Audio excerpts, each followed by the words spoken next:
Welcome back to media Chhattisgarh. तारीख 25 नवंबर 2025 दिन मंगलवार और हिंदी तिथि पंचमी है। तो चलिए दोस्तों, आज की खबरों पर नजर डालेंगे। उससे पहले आपने इस वीडियो को लाइक और चैनल को अभी तक सब्सक्राइब नहीं किया तो सब्सक्राइब कीजिए। छत्तीसगढ़ में पीएम मोदी से कराया अधूरे आवास का उद्घाटन। 1000 घरों की छत की ढलाई तक नहीं, बिना नींव रखे मजदूरी के पैसे भी निकाले। छत्तीसगढ़ के गरियाबंद जिले में प्रधानमंत्री आवास योजना में बड़े पैमाने पर गड़बड़ी सामने आई है। अधिकारियों ने प्रोग्रेस दिखाने के लिए 1000 से ज्यादा अधूरे आवासों को पूरा बताकर प्रधानमंत्री नरेंद्र मोदी से सामूहिक गृह प्रवेश करा दिया। इनमें कई ऐसे मकान भी शामिल थे जिनकी छत की ढलाई तक नहीं हुई थी। यह मामला मैनपुर विकासखंड में उजागर हुआ है, जहां आवास पोर्टल में ऑनलाइन एंट्री की तकनीकी व्यवस्था के बावजूद अधूरे मकानों को पूरा बताया गया। 1 नवंबर को प्रधानमंत्री नरेंद्र मोदी के हाथों इन आवासों का गृह प्रवेश कराया गया था। वहीं कई जगहों पर मकान की नींव रखे बिना ही सहायक सचिव और आवास मित्र ने मजदूरी के पैसे निकाल लिए। छत्तीसगढ़ की ट्रैफिक पुलिस हुई सख्त, काटा 30 करोड़ 55 लाख रुपए का चालान। छत्तीसगढ़ में वाहन चालकों के खिलाफ पुलिस का शिकंजा कसता ही जा रहा है। इसका अंदाजा इस बात से लगाया जा सकता है कि पिछले साल जनवरी से सितंबर के बीच वाहन चालकों से 19 करोड़ 96 लाख रुपए वसूले गए, लेकिन इस साल इस अवधि में चालानी रकम बढ़कर 30 करोड़ 55 लाख रुपए हो गई है। कांग्रेस ने ऊंट को जीरा खिलाकर बीजेपी सरकार को घेरा। जिला अध्यक्ष बोले, कोयला, पानी और सभी संपदा हमारी होने के बाद भी बीजेपी दे रही है महंगी बिजली। छत्तीसगढ़ में बिजली बिल हाफ योजना को 400 यूनिट से घटाकर 200 यूनिट किए जाने के विरोध में बीते दिन कांग्रेस ने अनोखा विरोध प्रदर्शन किया। जिला ग्रामीण कांग्रेस अध्यक्ष राकेश ठाकुर के नेतृत्व में कार्यकर्ताओं ने दुर्ग बिजली कार्यालय और कलेक्ट्रेट के सामने ऊंट को जीरा खिलाकर प्रदेश सरकार को कटघरे में खड़ा कर दिया। कांग्रेस का कहना है कि सरकार द्वारा 400 यूनिट हाफ योजना बंद कर जनता पर महंगाई का बोझ बढ़ा दिया गया है। ऐसे में 200 यूनिट की राहत ऊंट के मुंह में जीरा के समान है। 3 दिसंबर को रायपुर में होगा Bharat versus south Africa one day match. Ticket लेने छात्रों की उमड़ी भारी भीड़। Bharat versus south Africa one day match 3 दिसंबर को नवा रायपुर स्थित शहीद वीर नारायण सिंह अंतर्राष्ट्रीय क्रिकेट स्टेडियम में खेला जाएगा। इसके लिए 24 नवंबर को इंडोर स्टेडियम स्थित टिकट काउंटर में स्टूडेंट के लिए 1500 रुपए वाली टिकट सिर्फ 800 रुपए में उपलब्ध कराई गई है। रियायती दर की जानकारी मिलती सुबह से ही स्टेडियम में छात्रों की भारी भीड़ लगी, जिसके चलते लंबी कतारें लगी। दिल्ली में अंतर्राष्ट्रीय व्यापार मेला, मुख्यमंत्री विष्णुदेव साय ने किया छत्तीसगढ़ पवेलियन का अवलोकन। भारत मंडप नई दिल्ली में आयोजित अंतर्राष्ट्रीय व्यापार मेले में बीते दिन छत्तीसगढ़ पवेलियन आकर्षण का केंद्र बना रहा। मुख्यमंत्री विष्णुदेव साय ने छत्तीसगढ़ के पवेलियन का भ्रमण कर विभिन्न स्टॉलों का अवलोकन किया। उन्होंने पवेलियन में प्रदर्शित उत्पादों और नवाचारों की प्रशंसा करते हुए कहा कि छत्तीसगढ़ वैश्विक व्यापार मंचों पर लगातार अपनी मजबूत उपस्थिति दर्ज करा रहा है। होमवर्क नहीं करने पर स्टूडेंट को पेड़ से लटकाया, परिजनों ने किया हंगामा। संचालक बोला, सिर्फ डराने के लिए सजा दी। टीचर रोती हुई बोली, गलती हो गई। सूरजपुर में एक प्राइवेट स्कूल में KG 2 के छात्र जिसकी उम्र सिर्फ 5 वर्ष है, उसको होमवर्क न करने पर टीचर ने घंटों पेड़ से लटकाए रखा। घटना का वीडियो सामने आने के बाद पेरेंट्स का गुस्सा फूट पड़ा। वहीं बड़ी संख्या में परिजनों ने स्कूल के बाहर हंगामा भी किया। वहीं स्कूल संचालक सुभाष शिवरे ने इस घटना को मामूली बताया। उनका कहना है कि बच्चा पढ़ाई में कमजोर था और उसे डराने के लिए ऐसा किया गया था ताकि वह पढ़ाई पर ध्यान दे। विवाद बढ़ने पर शिक्षा विभाग भी हरकत में आया। विकासखंड शिक्षा अधिकारी मौके पर पहुंचे और घटना की जांच की। उन्होंने मामले की रिपोर्ट उच्च अधिकारियों को भेजने की बात कही है। इधर मामला तूल पकड़ने के बाद टीचर ने अपनी गलती मान ली है। इस दौरान टीचर रोती हुई भी दिखी। बॉलीवुड के प्रसिद्ध फिल्म निर्माता निर्देशक अनुभव सिन्हा ने साझा किए अनुभव। छत्तीसगढ़ की कहानियां भी बड़े पर्दे पर दिखाने की जताई उम्मीद। बॉलीवुड के प्रसिद्ध फिल्म निर्माता निर्देशक अनुभव सिन्हा रायपुर पहुंचे थे। उन्होंने पत्रकारों से बातचीत में अपने जीवन से जुड़े कई यहाँ पर अनुभव साझा किए। सामाजिक मुद्दों पर सशक्त फिल्म बनाने वाले अनुभव सिन्हा छत्तीसगढ़ की नई संभावनाओं और स्थानीय कलाकारों से जुड़ाव को लेकर यहाँ आए थे। उन्होंने उम्मीद जताई है कि आने वाले समय में छत्तीसगढ़ की कहानियां भी बड़े पर्दे पर और मजबूती से दिखाई देगी। हिडमा के साथियों समेत 15 माओवादी सुकमा में सरेंडर, 4 महिला शामिल, सभी पर था कुल 48 लाख रुपए का इनाम। माओवादी संगठन का लगातार पतन हो रहा है। जहां एक और खूंखार माओवादी हिडमा मारा गया, वहीं ठीक दूसरी ओर उसके साथ काम करने वाले 4 साथियों समेत 15 माओवादियों ने पुलिस के समक्ष आत्मसमर्पण कर लिया है। इनमें 4 महिलाएं भी शामिल है और सभी पर करीब 48 लाख रुपए का इनाम घोषित था। पुलिस अधीक्षक किरण चौहान ने पुष्टि करते हुए सभी माओवादियों को प्रोत्साहन राशि और पुनर्वास नीति का लाभ देने की बात कही। छत्तीसगढ़ के धान खरीदी केंद्रों में बद इंतजामी का आलम, कहीं शुरू ही नहीं हुई खरीदी। गरियाबंद जिले के धान खरीदी केंद्रों में इस वर्ष किसानों को कई समस्याओं का सामना करना पड़ रहा है। जिले के 5 ऐसे धान खरीदी केंद्र जहां अब तक धान खरीदी प्रारंभ ही नहीं हो पाई है। जबकि जिले के अन्य 85 धान खरीदी केंद्रों में बीते 8 दिनों में किसानों ने कुल 1,58,000 क्विंटल धान बेचा है। वहीं कल किसानों ने 83,000 पंजीयन कराए। अधिकारियों द्वारा दी गई जानकारी के अनुसार पंजीकरण की बढ़ाई गई तिथि के अनुसार किसान 25 तारीख यानी आज तक धान बेचने के लिए पंजीयन कर सकते हैं। धान खरीदी केंद्र पर पहुंचने वाले किसानों ने अपनी समस्याओं का खुलकर जिक्र किया। किसानों का कहना है कि टोकन प्राप्त करने में लगातार परेशानियां आ रही है। कई किसानों को टोकन काटने के 8 दिन बाद की तारीख मिल रही है, जिससे उन्हें धान बेचने में कठिनाई हो रही है। इसके अलावा खरीदी केंद्रों पर फटे हुए बारदाने दिए जा रहे हैं, जो किसानों के लिए अतिरिक्त परेशानी का कारण बने हैं। एक अन्य गंभीर समस्या है कि नई भर्ती किए गए कर्मचारी केवल कुछ घंटे की ट्रेनिंग प्राप्त कर केंद्रों पर काम कर रहे हैं। इसके कारण कर्मचारियों का ज्ञान आधा अधूरा है और धान सही तरीके से खरीदी नहीं हो पा रही है। किसान इस धीमी प्रक्रिया से परेशान है और उनका कहना है कि धान बेचने में देरी से उनकी फसल के उचित मूल्य पर बिक्री प्रभावित हो सकती है। निर्वाचन आयोग के डिजिटलाइजेशन दावे पर भूपेश बघेल का सवाल। पूर्व सीएम बोले, जिन 80 बूथों पर 100% काम पूरा हुआ उनकी सूची जारी करे। छत्तीसगढ़ में मतदाता सूची के स्पेशल इंटेंसिव रिवीजन को लेकर राजनीति गर्मा गई है। राज्य निर्वाचन आयोग ने दावा किया कि प्रदेश के 80% मतदान केंद्रों में 100% मतदाता फॉर्म का डिजिटलाइजेशन पूरा हो चुका है। लेकिन आयोग के इस दावे पर अब पूर्व मुख्यमंत्री भूपेश बघेल ने सीधे सवाल खड़े कर दिए हैं। पूर्व मुख्यमंत्री भूपेश बघेल ने लिखा कि बहुत बधाई, अब चुनाव आयोग से अनुरोध है कि उन सभी 80 मतदाता केंद्रों की सूची सार्वजनिक कर दे जहां 100% काम पूरा हो चुका है। वहां की टीमों से बाकी लोग प्रेरणा लेंगे। स्मार्ट मीटर की जांच के लिए छत्तीसगढ़ में ही लैब बनाने की तैयारी। इन 2 शहरों का हुआ चयन, भिलाई का लैब और होगा एडवांस। प्रदेश में अब स्मार्ट मीटर लग रहे हैं तो इसकी जांच की भी व्यवस्था की जा रही है। अब तक भिलाई में एक लैब है जिनमें नए और पुराने मीटरों की जांच होती है। इसी के साथ करीब 6 माह पहले नवा रायपुर में केंद्र सरकार के CPRI का एक लैब खुला है। इसमें भी स्मार्ट मीटरों की जांच होती है। अब रायपुर और बिलासपुर में छत्तीसगढ़ राज्य पावर कंपनी के लैब खोले जा रहे हैं। इसका काम अंतिम चरणों पर है। यहाँ भी लैब खुलने के बाद प्रदेश में चारों स्थानों पर बिजली की स्मार्ट मीटरों की जाँच की व्यवस्था हो जाएगी।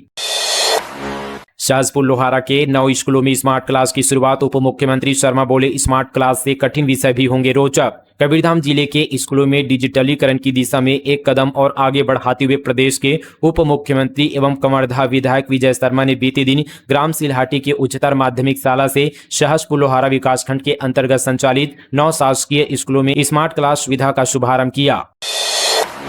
धार्मिक भावना भड़काने मामले में 2 फरार आरोपी गिरफ्तार। रायगढ़ में गुरु घासीदास बाबा के लिए आपत्तिजनक बातें कहते हुए वीडियो बनाया विजय राजपूत पहले हो चुका गिरफ्तार। रायगढ़ में पिछले दिनों एक वीडियो वायरल हुआ था जिसमें एक युवक गुरु घासीदास बाबा के लिए अपशब्दों का इस्तेमाल किया था। इस मामले में मुख्य आरोपी को पुलिस ने पहले गिरफ्तार कर लिया था, लेकिन उसका वीडियो बनाने और वायरल करने वाले उसके 2 साथी फरार थे, जिसे पुलिस ने गिरफ्तार कर लिया है।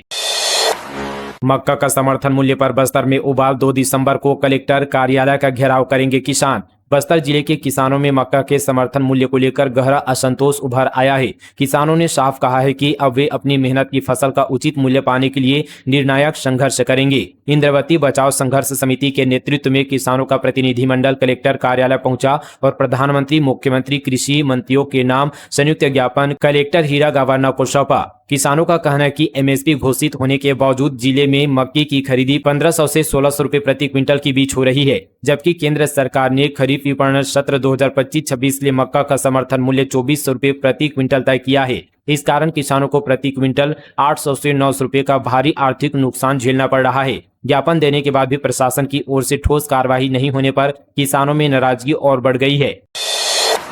अब स्काई होप एयरलाइंस संचालित करेगी बिलासपुर अंबिकापुर के बीच फ्लाइट। जल्द शुरू हो सकती है सेवाएं। बिलासपुर अंबिकापुर और रायपुर अंबिकापुर रूट पर उड़ानें संचालित कर रही फ्लाई विंग एयरलाइंस ने अपना ऑपरेशन बंद कर दिया है। उसके द्वारा संचालित सभी स्वीकृत हवाई मार्गों को एक नई एयरलाइंस स्काई होप में अधिग्रहित कर लिया है। अब भविष्य में इसी होप एयरलाइंस कंपनी के द्वारा बिलासपुर अंबिकापुर और रायपुर अंबिकापुर सेक्टर में उड़ानें संचालित करेगी। नक्सली सरेंडर करने को तैयार, 15 फरवरी तक का मांगा समय। मध्य प्रदेश और छत्तीसगढ़ महाराष्ट्र सीएम के नाम पत्र जारी। PLG एक सप्ताह भी रद्द करने की बात कही। नक्सली अब सरकार के सामने सरेंडर करने और हथियार डालने राजी हो गए हैं। MMC जोन मध्य प्रदेश और महाराष्ट्र और छत्तीसगढ़ कमेटी के प्रवक्ता अनंत ने प्रेस रिलीज जारी कर महाराष्ट्र, छत्तीसगढ़ और मध्य प्रदेश सरकार से हथियार छोड़कर पुनर्वास योजना स्वीकार करने की इच्छा जताई है। वहीं इस लेटर पर CM शाह ने कहा कि नक्सलियों को पहले ही सरेंडर करने कहा गया है, सरकार उनके साथ न्याय करेगी। इसके लिए 15 फरवरी 2026 तक समय देने की मांग की गई है। इसके अलावा PLGA सप्ताह भी रद्द करने की बात कही गई है। केंद्रीय कमेटी का कहना है कि प्रेस रिलीज पर सरकार की प्रतिक्रिया का इंतजार किया जाएगा। इसके बाद अगली प्रेस रिलीज जारी कर हथियार छोड़ने की अंतिम तारीख घोषित की जाएगी। छत्तीसगढ़ में रजिस्ट्री फी बढ़ाने पर सियासी बवाल, कांग्रेस ने बीजेपी अध्यक्ष का काफिला रोका। रजिस्ट्री शुल्क और जमीन की गाइडलाइन दरों में बढ़ोतरी के खिलाफ छत्तीसगढ़ में जन आक्रोश गहराता जा रहा है। बीते दिन दुर्ग में आम लोगों और व्यापारियों ने भाजपा प्रदेश अध्यक्ष किरण सिंहदेव के काफिले को रोककर जोरदार नारेबाजी की। प्रदर्शनकारियों ने सरकार पर आर्थिक बोझ डालने का आरोप लगाते हुए चेतावनी दी कि निर्णय वापस नहीं हुआ तो पूरे प्रदेश में बड़ा आंदोलन होगा। राजधानी दिल्ली में लगी हिडमा अमर रहे के नारे, माओवादियों के समर्थन में जमकर की नारेबाजी। प्रदूषण के खिलाफ प्रदर्शन करने पहुंचे थे छात्र। देश की राजधानी दिल्ली के इंडिया गेट में नक्सली लीडर माडवी हिडमा और नक्सलियों के समर्थन में बीते दिन नारे लगे। इंडिया गेट में प्रदर्शन कर रहे छात्रों के गुट ने हिडमा और माओवादियों की नीति को सही बताया। इस दौरान हिडमा अमर रहे के नारे भी लगाए गए। प्रदर्शनकारी छात्रों की इस हरकत के बाद ड्यूटी में मुस्तैद पुलिसकर्मियों ने एक्शन लिया। 12 से ज्यादा छात्रों के खिलाफ केस दर्ज कर लिया गया है। मामले में पुलिस ने जांच भी शुरू कर दी है। सोंडूर में बन रही 40 फीट ऊंची भोले बाबा की प्रतिमा, महाशिवरात्रि पर होगी प्राण प्रतिष्ठा। धमतरी जिले में सोंडूर में इस वर्ष महाशिवरात्रि का पर्व अत्यंत भव्य और यादगार होने वाला है। यहाँ 40 फीट ऊंची भगवान भोले बाबा की विराट प्रतिमा का निर्माण तेजी से किया जा रहा है। यह प्रतिमा न केवल धार्मिक आस्था का केंद्र बनेगी बल्कि पूरे क्षेत्र को आध्यात्मिक एवं सांस्कृतिक पहचान भी प्रदान करेगी। प्रतिमा की नींव से लेकर अंतिम शिल्पकारी तक का कार्य कारीगरों और विशेषज्ञों द्वारा अत्यंत सौंदर्य के साथ किया जा रहा है। सरपंच का पद तो मिला लेकिन फंड नहीं मिला, गांव का विकास ठप, मूलभूत सुविधाओं का अभाव। यह है छत्तीसगढ़ के सरपंच जिनके कंधे पर गांव के विकास की जिम्मेदारी है। आज वे स्वयं ही परेशान हैं। मसला पैसा का है क्योंकि इन्हें सरपंच का पद तो मिला है लेकिन वह राशि नहीं मिली है जिनसे ये गांव का विकास कर सके। आलम यह कि गांव की गलियां, सड़कें, पानी और बिजली सारी व्यवस्थाएं बेजान पड़ी हुई है। यहां तक कि 15वीं वित्त राशि उन्हें नहीं मिल पाई है। आलम यह कि सरपंच खुद को अब डिफाल्टर बता रहे हैं और अब सड़क पर उतरने को मजबूर हो चुके हैं। सरपंचों ने बताया कि गांव में मूलभूत जरूरतों को पूरा करने के लिए भी उनके पास कोई फंड नहीं है। आखिर ऐसे में कैसे गांव का विकास हो पाएगा? वहीं काम तो दूर की बात है, एक विकास का नींव भी नहीं रखा गया है। वहीं पूरे मसले पर सरपंचों ने विधायक से भी मत की गुहार लगाई है। वहीं विधायक ने पूरे मामले पर विधानसभा में आवाज उठाने की बात कही। 26 नवंबर को छत्तीसगढ़ आ रहे सचिन पायलट SIR अभियान की करेंगे समीक्षा। पायलट के दौरे के पहले जारी हो सकती है जिला अध्यक्षों की लिस्ट। कांग्रेस के छत्तीसगढ़ प्रदेश प्रभारी सचिन पायलट 26 नवंबर को 2 दिन के दौरे पर छत्तीसगढ़ आ रहे हैं। सचिन पायलट प्रदेश भर में चल रहे SIR अभियान की समीक्षा करेंगे और संविधान बचाओ दिवस से जुड़े प्रमुख कार्यक्रमों में शामिल होंगे। छत्तीसगढ़ के जंगलों में बढ़ेंगे बाघ, वन्य प्राणियों से दूरी बनाने गांव में चलाया जाएगा जागरूकता अभियान। छत्तीसगढ़ के जंगल एक बार फिर से बाघों की दहाड़ से गूंजने जा रहे हैं। प्रदेश के 2 प्रमुख टाइगर रिजर्व गुरु घासीदास, तमोर, पिंगला और उदंती सीतानंदी टाइगर रिजर्व में बाघों की संख्या बढ़ाने के उद्देश्य से मध्य प्रदेश से कुल 6 बाघों को लाने की तैयारी अंतिम चरण पर पहुंच गई है। छत्तीसगढ़ का पहला जू निजीकरण की ओर, देश को 13 सफेद बाघ देने वाले मैत्री बाघ को निजी एजेंसी को सौंपने की तैयारी। भिलाई के ऐतिहासिक मैत्री बाघ जू को अब निजी तौर पर चलाने की तैयारी तेज हो गई है। बीएसपी प्रबंधन ने इसके लिए इच्छुक कंपनियों से प्रस्ताव मांगे हैं। लगभग 60 साल पुराने इस जू को पहली बार पूरी तरह से आउटसोर्स किया जा रहा है। इसका कारण हर साल होने वाला भारी खर्च और बढ़ता आर्थिक नुकसान को बताया जा रहा है। मैत्री बाघ देश भर में सफेद बाघों के संरक्षण के लिए मशहूर है। यहाँ अब तक 19 सफेद बाघ पैदा हुए हैं, जिनमें से 13 बाघों को अलग अलग राज्यों में भेजा जा चुका है।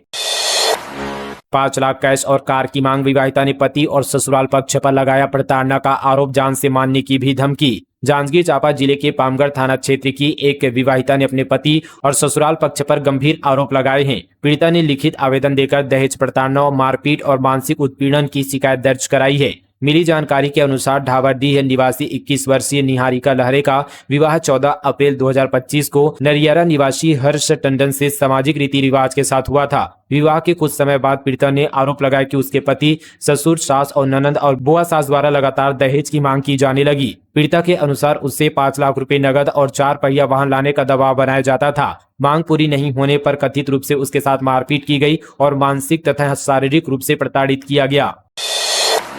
धमतरी कलेक्ट्रेट में पोटियाडीह में ग्रामीणों का प्रदर्शन। गांव की जमीन को अटल विहार योजना में आवंटित करने का विरोध। धमतरी जिले के पोटियाडीह के ग्रामीणों ने आक्रोश जताते हुए कलेक्ट्रेट का घेराव कर दिया। दरअसल हाउसिंग बोर्ड के लिए प्रशासन की ओर से जमीन ग्राम पोटियाडीह में आवंटित की गई। इसकी जानकारी होने पर ग्रामीणों ने विरोध जताया। ग्रामीणों ने बताया कि उनके गाँव की आबादी लगातार बढ़ रही है, ऐसे में गाँव में निस्तारी के लिए जमीन की बहुत आवश्यकता है। रायगढ़ में अंतर्राज्यीय ट्रेडिंग फ्रॉड गैंग के 4 आरोपी पकड़ाए। उद्योग कर्मी से की थी 1 करोड़ 8 लाख रुपए की ठगी। यूट्यूब में विज्ञापन देखकर गंवाए रकम। रायगढ़ जिले में पुलिस ने अंतर्राज्यीय ट्रेडिंग गैंग के 4 आरोपियों को गिरफ्तार किया है। ठगों ने एक उद्योग कर्मी को शेयर ट्रेडिंग में भारी मुनाफा दिखाकर उससे 1 करोड़ 8 लाख रुपए ठग लिए। सभी आरोपी श्रीनगर से पकड़े गए हैं। यह मामला कोतवाली थाना क्षेत्र का है। जेसीपी के प्रदेश अध्यक्ष अमित बघेल को बड़ा झटका। सुप्रीम कोर्ट ने खारिज की ये याचिका। कहा, आपको अपनी जुबान पर लगाम रखना चाहिए था। जोहार छत्तीसगढ़ पार्टी के फरार प्रदेश अध्यक्ष अमित बघेल को सुप्रीम कोर्ट से बड़ा झटका लगा है। उनके द्वारा दर्ज एफआईआर को रद्द कराने के लिए धारा 32 के तहत दायर याचिका को सुप्रीम कोर्ट ने सख्त टिप्पणी करते हुए खारिज कर दिया है। कोर्ट ने सुनवाई के दौरान फटकार लगाते हुए कहा कि आपको अपनी जुबान पर लगाम रखना चाहिए था, कोई राहत नहीं दी जा सकती। अमित बघेल पर आरोप है कि उन्होंने सनातन धर्म के आस्था के प्रतीक झूलेलाल जी अग्रसेन महाराज दीनदयाल उपाध्याय के खिलाफ घृणित बयान दिए थे। इस मामले में रायपुर के देवेंद्र नगर और कोतवाली थाने में एफआईआर दर्ज है। बयानबाजी के बाद से बघेल कई महीनों से फरार चल रहे हैं और पुलिस उनकी तलाश पर जुटी है, लेकिन अब तक कोई सफलता नहीं मिली है। क्राइम ब्रांच और थाना पुलिस की कार्रवाई फिलहाल खाली हाथ ही रही है। सुप्रीम कोर्ट में बघेल की ओर से वरिष्ठ अधिवक्ता सिद्धार्थ दवे और अभिनव गर्ग ने पैरवी की, जबकि राज्य की ओर से उप महाधिवक्ता रवि शर्मा ने पक्ष रखा। सुप्रीम कोर्ट के इस फैसले के बाद रायपुर पुलिस अब फरार आरोपी की गिरफ्तारी के लिए तेजी से दबिश देने की तैयारी पर जुट गई है। फिलहाल दोस्तों आज के लिए बस इतना ही। मिलते हैं किसी और वीडियो के साथ, किसी और न्यूज के साथ। तब तक के लिए जय हिंद, जय छत्तीसगढ़, जय जोहार।